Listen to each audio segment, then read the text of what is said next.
this? A diary, and it's old. Let's open it. There's only one way to find out what's hiding. To my love in Iloilo, maybe it's one of my grandparents' love stories. Iloilo welcomed me today with the warmth of home. Today, I want to write about Iloilo, the place that I've been wanting to explore with you. It began as a small coastal settlement long before the Spanish arrived. It grew into a port at the center of trade and culture. It's on the southern part of Panay Island in western Visayas. The city sits along the coast. My love, I wish you were here. On the southeastern shore of Panay stands Iloilo, silent and known as the city of love. Whoever wrote this was really in love. Today, we bring this diary into life. Let us open its pages and step to the soul of Iloilo. I walk along Calle Real today, and I couldn't stop thinking of you.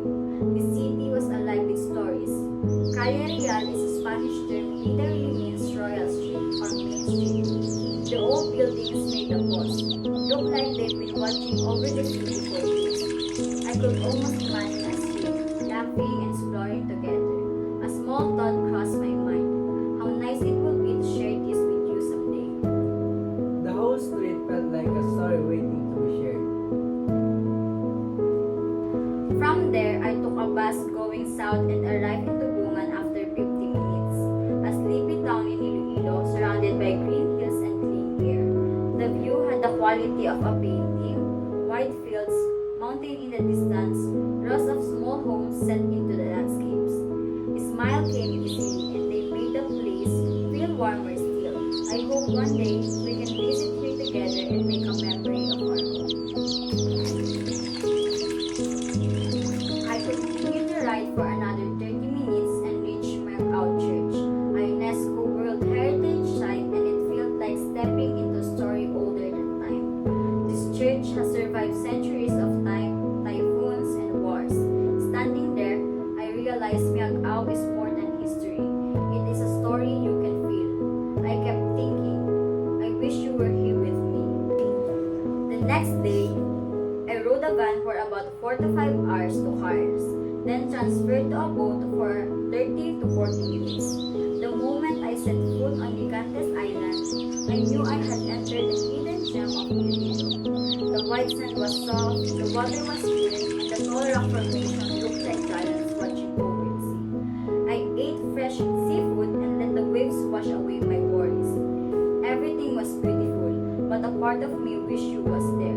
I kept imagining us walking on the beach, taking photos, and laughing at nothing. Gigantes Island is unforgettable, but it will be ever more special with you by my side.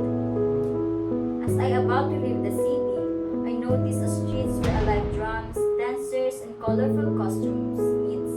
Everyone moved together, celebrating a festival called Anyang and honoring the Santo Niño with joy and faith.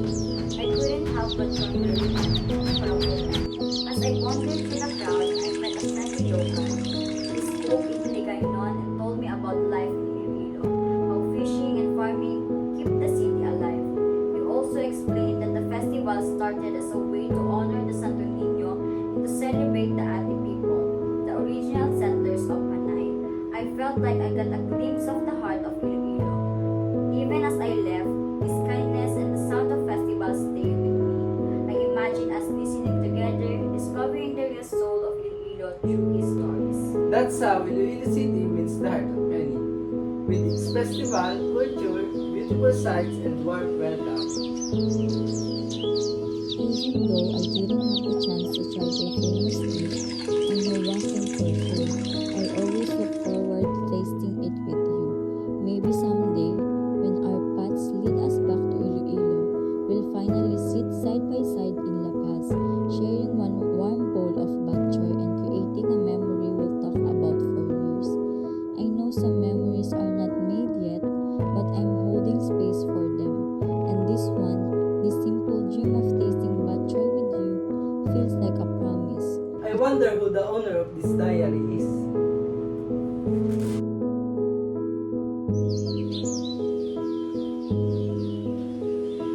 If you're reading this, I finally found the courage to leave this diary behind.